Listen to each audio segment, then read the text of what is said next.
Oke, sahabat bonsai, jumpa lagi di channel Bonsai Madin Bali. Di video kali ini saya akan berbagi kepada teman-teman sahabat bonsai, terutama teman-teman yang masih baru menekuni hobi bonsai ataupun yang biasa disebut dengan pemula.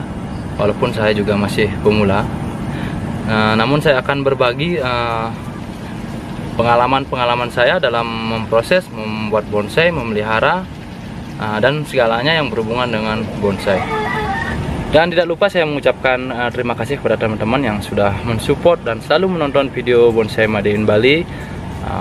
Sudah hampir 3 tahun ya channel Bonsai Madin Bali ini, dan teman-teman sangat lumayan supportnya untuk saya ucapkan terima kasih banyak. Dan kali ini saya akan memberikan beberapa hal yang mungkin bisa bermanfaat untuk teman-teman yang masih belajar atau pemula, mengenai jenis-jenis pohon yang cocok atau tepat sekali jika kita buat bonsai untuk teman-teman yang baru belajar ya. Dan alasannya kenapa, dan saya akan merekomendasi dua jenis pohon ya, dua jenis pohon yang cocok untuk pemula, untuk belajar merawat, belajar membentuk atau memproses sebuah bonsai.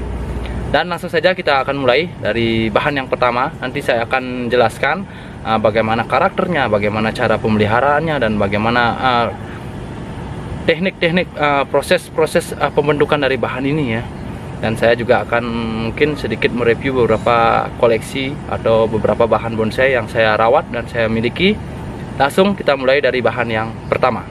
Oke, bahan yang pertama atau jenis pohon yang bagus untuk kita buat bonsai untuk teman-teman yang masih baru belajar, yaitu pohon sancang. Oke teman-teman, kita akan berbicara dengan pohon sancang ya. Jadi untuk di Indonesia, untuk sancang sudah banyak sekali dibudidayakan. Sancang ini mungkin pohon yang berasal dari luar Indonesia. Dan di Indonesia pun ada satu jenisnya, yaitu jenis wahong gunung dan juga wahong laut. Jadi teman-teman bisa lihat, ini dia wahong gunung.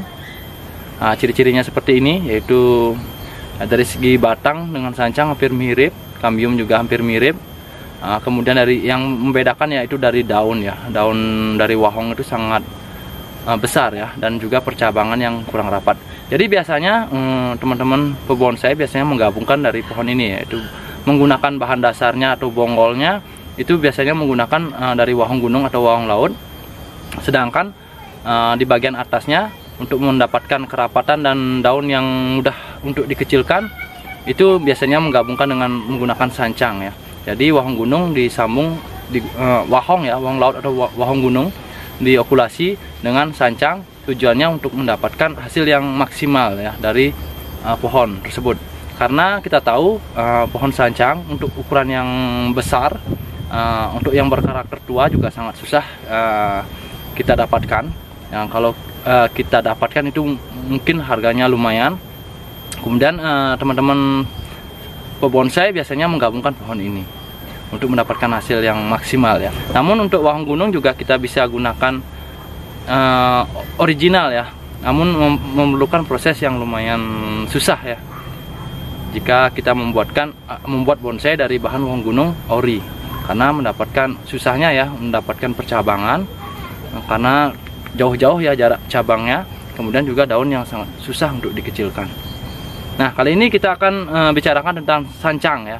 Dan kenapa untuk pohon sancang sangat cocok sekali untuk pemula ya. Yang pertama karena pohonnya bandel, mudah sekali ditanam, mudah sekali tumbuhnya. Kemudian yang kedua, pertumbuhan yang sangat cepat ya. Jadi sancang itu jika medianya subur, mendapatkan matahari yang bagus, sangat cepat ya pertumbuhannya. Karena kadang-kadang kita sebagai pemula biasanya salah potong, sering melakukan kesalahan ya dalam proses pembentukan. Lupa merawat, jadi pohon kita kurus, kemudian kita potong lagi tunasnya, kemudian kita suburkan lagi, tumbuh lagi dengan baik. Jadi tidak gampang mati, pertumbuhan yang sangat cepat. Yang kemudian yang ketiga ya, memiliki tunas yang banyak ya, dan mudah kita mencari titik tumbuh tunas. Jadi itu mempermudah kita dalam proses pembentukan ya teman-teman, karena tunasnya banyak sekali tumbuh. Jadi di mana-mana tumbuh tunas, jadi tinggal mengurangi saja. Yang cocok kita pakai, yang tidak cocok kita buang. Jadi mempermudah kita dalam memproses sebuah pohon. Itu yang pertama ya, untuk bahan dari jenis sancang. Jadi sangat mudah sekali, pohonnya bandel, sangat mudah hidup. kemudian memiliki pertumbuhan yang sangat cepat, kemudian memiliki titik tunas yang banyak ya, jadi mempermudah kita dalam proses pembentukan. Dan untuk rawatan ya, untuk sancang, jadi teman-teman bisa untuk media ya, kita pertama media, yang penting menggunakan media yang porus ya. Kalau teman-teman tidak ingin membeli pasir malang, bisa menggunakan pasir kali, kemudian dicampur dengan sekam mentah. Kemudian untuk pupuk kita bisa menggunakan pupuk kotoran kambing, bisa juga menggunakan pupuk dekastar ya, pupuk organik ataupun anorganik bisa kita gunakan. Kemudian untuk sancang yang paling penting adalah melakukan insektisida ya, biasanya sebulan, tergantung ya kebutuhan pohon. Jadi bisa dilakukan sebulan atau lebih, ataupun saat terserang oleh biasanya diserang oleh kupu-kupu putih, kita bisa menyemprotkan insektisida. Yang biasa saya gunakan adalah Kaliandra ya, ataupun Alika. Jadi hanya itu saja. Kemudian yang terpenting juga selain media, selain insektisida, matahari ya. Jadi teman-teman wajib menaruh bahan ini di tempat yang lapang, tempat yang terkena full sinar matahari, karena pohon ini termasuk pohon yang senang dengan sinar matahari. Jadi kuat dengan panas ya. Jadi seperti itu dari sancang ya. Jadi teman-teman yang masih baru belajar, silakan menggunakan bahan sancang agar mempermudah dalam pemrosesan, agar teman-teman juga menganggap artinya ternyata tidak serumit itu ya untuk memelihara sebuah pohon jika teman-teman memilih pohon yang tepat ya. Nah, seperti itu yang saya alami di awal-awal memelihara bonsai. Dan lanjut kita ke pohon yang kedua, yaitu pohon apa ya yang cocok untuk pemula, yaitu pohon waru.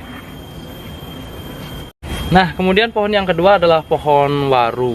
Jadi waru mungkin hanya beberapa tahun kebelakangan yang waru ini sudah populer sekali dibuat bonsai. Nah, untuk teman-teman, untuk waru sebelum kita bicara bagaimana karakter dari pohon dan bagaimana cara merawatnya, waru ini dibagi beberapa jenis ya teman-teman. Jadi yang saya tahu ya ada beberapa jenis, yaitu dari waru Taiwan, waru India, waru, dan sekarang banyak sekali jenis-jenis waru ya, waru-waru import. Ada dari jenis waru Thailand ya, dan saya hanya memiliki dari jenis waru Taiwan dan juga waru India. Jadi saya memiliki dua bahan ini. Awalnya sih sedikit saya punya dari bahan ini, karena bekas potongan saya tanam, akhirnya memiliki banyak pohon ya, memiliki banyak bahan bonsai dari jenis waru, karena waru juga sangat mudah sekali hidupnya. Jadi itu pohon untuk jenis waru ya, ada beberapa dan banyak jenisnya untuk waru. Namun yang saya bicarakan hari ini untuk rekomendasi untuk teman-teman yang pemula, tidak semua waru mudah ya, karena pengalaman saya menggunakan waru waru merah ya lumayan agak susah dibandingkan dengan waru ini ya. Ini adalah waru India ya. Ini waru India. Nah, waru India ini lebih mudah ya. Waru Taiwan, waru India saya rekomendasi untuk teman-teman. Dan waru lokal agak lebih berat ya dibandingkan dengan waru Taiwan dan waru India. Jadi kali ini yang saya rekomendasikan adalah waru India dan waru Taiwan ya. Nah, karena bahan ini sangat bandel sekali. Nah, ini baru benar-benar pohon yang bandel, tahan hama ya. Namun saya juga melakukan penyemprotan insektisida karena takutnya pohon ini akan melambat ya pertumbuhannya, juga akan mengganggu, tapi jarang ya untuk jenis waru. Jadi kita mengenal karakter waru ya, dari waru India dan juga waru Taiwan ya. Dua waru ini hampir mirip karakternya, namun memiliki beberapa perbedaan ya, yaitu di daun dan di pucuk ya. Biasanya waru Taiwan itu pucuknya berwarna coklat, namun kalau waru India ini pucuknya berwarna hijau. Dan daunnya lebih bulat ya untuk waru Taiwan. Dan waru India saya lihat pertumbuhannya lebih cepat ya dibandingkan dengan waru Taiwan. Nah, jadi kali ini kita akan berbicara dengan jenis waru India ya. Waru India yang saya punya ya teman-teman pemula. Kenapa cocok sekali memelihara waru untuk kita buat bonsai? Karena yang pertama sama ya, mudah sekali hidupnya, tinggal ditancap saja hidup. Namun jika teman-teman ingin mendapatkan hasil yang lebih maksimal lagi, yaitu kita pikirkan medianya juga. Media yang bagus ya, media yang porus, media yang sedikit bakteri ya. Terutama kita bisa menggunakan teman-teman yang tidak mau mengeluarkan biaya untuk beli pasir malang, bisa menggunakan pasir sungai. bisa dicampur dengan sekam ya. Untuk pupuk sama ya seperti sancang, kita bisa menggunakan pupuk drong kambing, bisa juga menggunakan pupuk dekaster atau pupuk buatan. Kemudian sama ya juga pertumbuhan yang sangat mudah, kemudian memiliki pertumbuhan yang sangat cepat ya. Nah ini baru sangat cepat sekali dari jenis waru, karena saya kemarin menanam dari selidi ya, setahun sudah sebesar lengan saya ini. Jadi nanti akan saya review. Kemarin saya hanya tancapkan saja, ternyata setahun sudah besar-besar sekali. Jadi sangat luar biasa untuk pertumbuhan ya, pertumbuhannya sangat cepat sekali, sehingga mempermudah kita sebagai pemula yang jarang punya kesabaran, artinya memiliki kesabaran yang kurang dalam memproses bonsai. Jadi tepat sekali jika menggunakan dari jenis waru ini, yaitu waru India ataupun waru Taiwan ya. Waru India sih gininya yang lebih cepat ya pembesarannya. Kemudian memiliki sama ya, memiliki titik tumbuh yang banyak ya. Jadi sangat mempermudah kita dalam memprosesnya ya, karena di sini ada tunas, di sini tunas. Cuma kita harus memilih ya beberapa tunas. Kalau jika semua ditumbuhkan nanti tidak mau bagus ya, artinya pertumbuhan yang tunas yang kita inginkan, jadi pertumbuhannya sangat melambat jadinya karena banyak tumbuh. Jadi kita buang-buang, kita pilih berapa tunas yang kita gunakan, sehingga mempercepat pembesarannya. Apalagi di los pohonnya luar biasa ya untuk waru ya. Dan untuk jenis waru kita buat pohon-pohon dengan ukuran small ataupun sedang, jadi bisa kita tanam di atas pot saja ya, dan mempermudah kita dalam mendapatkan bahan ya, karena tinggal dipotong saja, kita tancapkan dulu di polybag, kemudian sudah membesar ditambah lagi dengan menggunakan pot plastik. Kemudian jika memperbesar lagi kita gunakan pot plastik yang lebih besar, dan jika sudah rapat nanti kita pindah ke pot yang bagus ya, seperti pot keramik dan pot untuk lomba bonsai. Jadi hanya seperti itu. Dan kemudian untuk proses pembentukan ya, karakter ya sama ya. Jadi memerlukan juga sinar matahari, ditaruh di tempat yang bagus, media juga yang bagus. Jadi saya yakin teman-teman yang masih baru belajar mungkin sedikit akan mengalami kesulitan ya dalam memelihara atau dalam memproses bonsai dari jenis waru India ataupun waru Taiwan. Nah, jadi waru bahan yang kedua yang saya rekomen untuk pemula, untuk mempermudah dalam memproses sebuah bonsai. Jadi karena pemula itu sering sekali bosan, kadang-kadang lupa merawat. Jadi kalau lupa merawat, kita potong lagi tunas-tunasnya, kemudian kita tanam, kita ulang cari tumbuh tunas baru dan bagus kembali.